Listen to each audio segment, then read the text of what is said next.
قد أفلح المؤمنون. أعوذ بالله من الشيطان الرجيم. بسم الله الرحمن الرحيم. وصلى الله على محمد وآله الطيبين الطاهرين. اللهم صل على Muhammad wa ali Muhammad. Respected Muslim brothers and sisters, Assalamu alaikum wa rahmatullahi wa barakatuh. This lecture is not going to be as long as some of my other lectures. We will be discussing the burial place of a Syeda Fatima Zahra, and this is a very controversial topic. And we're not bringing this up because we wish to debate anyone, because we wish to cause harm or disunity, but we are bringing this up simply to present a complete picture of a Syeda Zahra's biography, as we have done our best to bring it to life to you, to mention some of the fala'il. No doubt that there are some that we have missed. However, in order to close off her biography, I would like to mention place of burial, similar to what we did with Amir al-Muminoon, Salamullah alayhi, similar to what we do with any person whose biography we go over. We're going to go over where this person is buried. So with that being said, we would simply ask the listener to please keep an open mind. We don't have an agenda to push. We're not affiliated with any political group. We're simply presenting the facts as we found them. That being said, let's go ahead and get started. Regarding the burial place of Syeda Zahra, there are a few opinions. Number one, the first opinion is that Syeda Zahra, salamullahi alayha, is buried in the corner of the house of Aqil ibn Abi Talib. And this has been reported by on the authority of Abdullah ibn Ja'far. This can be found in Kitab al-Tabaqat by Ibn Sa'ad in the end of the biography of Syeda Zahra, salamullahi alayha, in volume 8, page 25. You see that according to this report, according to these two reports, Syeda Zahra was buried in the corner of the house of Aqil ibn Abi Talib. And I know there are some reports in Tarikh al-Madina by Ibn Shabbah that corroborate this. However, we do not believe this to be the case. We believe that the most accurate, the most authentic reports regarding the burial of a Syeda Zahra, salamullahi alayha, we find them in the books of our ulama. It has been reported to Ali ibn Musa al-Ridha, it has been attributed to him with very, very good chains of transmission, that he was asked regarding the burial place of Fatima, and he replied that she was buried in her home, and that later when Bani Umayyah enlarged the mosque, it became part of the mosque, part of the Masjid al-Nabawi. And this has also been corroborated by Imam Ja'far ibn Muhammad al-Sadiq. So what are the sources for this? First source is Kitab al-Kafi, Volume 1, Chapter 114, which, as many of you who have been following us now know, that Chapter 114 is the biography of a Syeda Fatima. And so in this chapter, Fiqh al-Islam Kulaini narrated this report. And so this report is commonly believed to be da'if due to Sahl ibn Ziyad al-Adami. Because of Sahl ibn Ziyad, Ala Majlisi says this report is da'if ala al-mashhur. A lot of people, when it comes to this topic, they get really polemical about it. They like to debate it. They like to have a back and forth on it. But and often you bring them this hadith, they will say, "Oh, well, that's da'if. This is da'if." So the thing is, it's like, okay, this report, you could take the opinion it's da'if, but there are other sources for it as well. So, for example, in Kitab Qurb al-Isnad by al-Himyari, in page 367, hadith 1314, he narrates the same thing on the authority of Imam al-Ridha, salamullahi alayhi. Says, I was asking Imam al-Ridha about where she's buried, and Imam al-Ridha finally says that she's buried in her home. She was buried in her home, and so that is now part of the Umayyad Mosque. Or not the Umayyad Mosque, rather, part of the Masjid al-Nabawi. Umayyad Mosque is in Syria, my apologies. In the Masjid al-Nabawi, Bani Umayyah expanded the mosque so that now her grave is now considered part of this masjid. Are there more sources? Yes. We see in Uyun Akhbar Ridha by Shaykh al-Saduq, rahimahullah, in Book 2, Chapter 28, Hadith number 71. He narrates the same thing, and the chain to Imam al-Ridha is a very, very good chain. This one also has Sahl ibn Ziyad, but as we saw, it's corroborated. The other source that we have is Man La Yahdarahu al-Faqih by Shaykh al-Saduq. So again, another source from Shaykh al-Saduq in Volume 1, Book 229, Hadith number 685. And we don't usually quote Man La Yahdarahu al-Faqih because most of its reports are concerned with fiqh, but this report is relevant for our discussion. Kitab Man La Yahdarahu al-Faqih, he says, and again, this is Imam al-Ridha, Su'ila Abu al-Hasan al-Ridha عن قبر فاطمة فقال دفنت في بيتها فلما زادت بني أمية في المسجد صارت في المسجد. Again, it seems to be that the Shaykh is relying on his same chain of transmission as the the report from the Uyud. We also see in Kitab Ma'an al-Akhbar, which is another one of the books of Shaykh al-Saduq, that he is explaining the hadith. Rasulullah sallallahu alayhi wa sallam said, "Ma bayna qabri wa minbari rawda min riyad al-jannah, wa minbari ala tur'a min tur'a al-jannah." And so he explains. Now he explains that why is this the case? Why is the area between the Prophet's grave and his pulpit is rawda min riyad al-jannah? So Shaykh al-Saduq explains. He says this is because the grave of Fatima alayhi salam is between the grave and the pulpit, and her grave is a garden from the gardens of paradise, and it leads to a canal from the canals of paradise. We also have Kitab Tahdhib al-Ahkam by Shaykhuna al-Tusi, and I believe this one is the final, the one that I think just makes it decisive.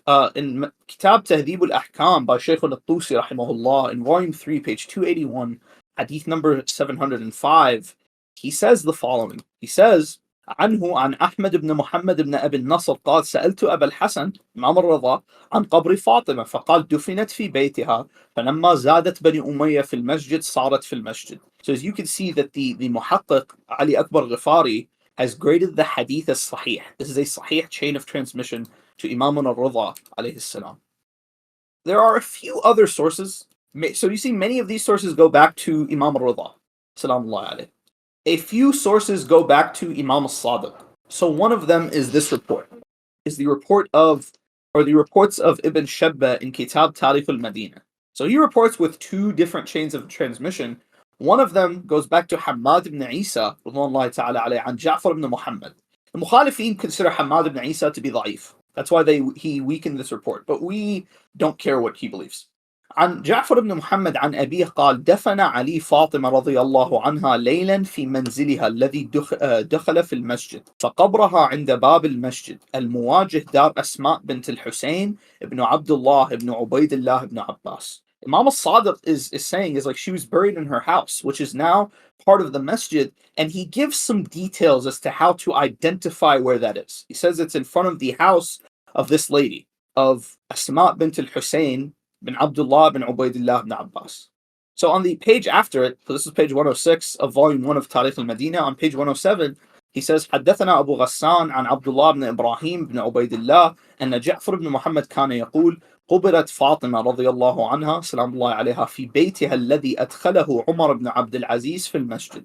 This report almost is exactly like the one in our books from Imam al-Rida, except he says it specifically was Umar ibn Abdul Aziz, who as we know was an Umayyad Khalifa.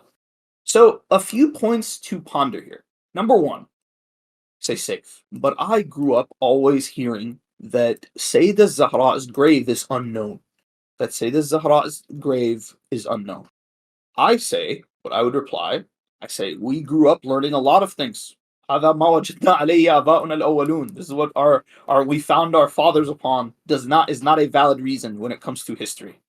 When it comes to history, we need evidence, correct? And so our evidence here is these reports from the Imams. It's very well corroborated. So I want you to look at the scholars here. We have Shaykh al-Kulaini, Shaykh al-Saduq, Shaykh al-Tusi. The three authors of the Big Four. Three authors of the Big Four are all quoting this report. They're all corroborating this report. Al-Himyari is a very old source. Kitab Tarikh al-Madinah by Ibn Shabba, while being one of the sources of the Mukhalifin, has these short chains back to Imam al-Sadiq, salamullahi alayh. So then the question becomes, say, well, Brother Saif, why is this widespread? We say this is widespread because people don't read. People do not read. There are many things that are widespread that are untrue simply because people do not read the books. I would argue that this is a case of a misfired polemic. What that means is there are often times where people in the community will often be too polemical. And so in order to make a polemic work, they may overstep a boundary. So in this case, the Sayyidah Zahra, was she buried secretly? Absolutely. The Sayyidah Zahra was buried secretly. There is no doubt about this. It is well corroborated. Well corroborated that Sayyidah Zahra, salamullahi alayha, was buried secretly. So say, okay, buried secretly must equal grave unknown. I say, no, that is not the case. Because Amir al-Mu'mineen, salamullahi alayhi, was also buried secretly. Amir al-Mu'mineen alayhi salam, we know, if we've gone over his biography, his burial, he was buried in secret in what is now known as al-Najaf al-Ashraf. Imam Amir al-Mu'mineen was buried secretly. Sayyidah Zahra was buried secretly. If being buried secretly equals your grave being unknown, then we would not know where Ali's grave is. Rather, we say that Ali was buried secretly, and later the Imams, when they felt it was safe enough, they revealed the place of his grave, the location of his grave. Likewise, they did the same thing with the grave of Fatima. Salamullahi alayha. So the polemic that people use, they say, Fatima, her grave is unknown, and this will remain the case until Sahib Zaman, Ajallah Faraj Sharif, returns, and then like the whole world will ask, where is Fatima? Saying, no, that's not, this polemic is not correct. This is not a correct polemic. Rather, what you should say is that the fact that she's buried secretly indicates her oppression. The fact that she's buried secretly indicates her displeasure with those who were ruling the Ummah at the time. That is the correct way to posit this polemic, to put this polemic forward. Because yes, her secret burial is a sign of her oppression. It shows that she was oppressed. However, trying to argue that because we do not know where the grave is not a good argument. It's not a valid argument. We believe it will backfire. So again, and I repeat, knowing where her grave is, today there's no mausoleum, there is no, I think there are some scholars based off of these reports, they would be able to go into al-Masjid al-Nabawi. They know where Fatima's house used to be. They say she's buried somewhere in this general area. We have enough information to, inshallah, perhaps build a shrine for her. But knowing where she is buried does not take away from the fact that she is oppressed. It does not take away from the fact that she endured such oppression towards the end of her life after the death of Rasulullah sallallahu alaihi wasallam.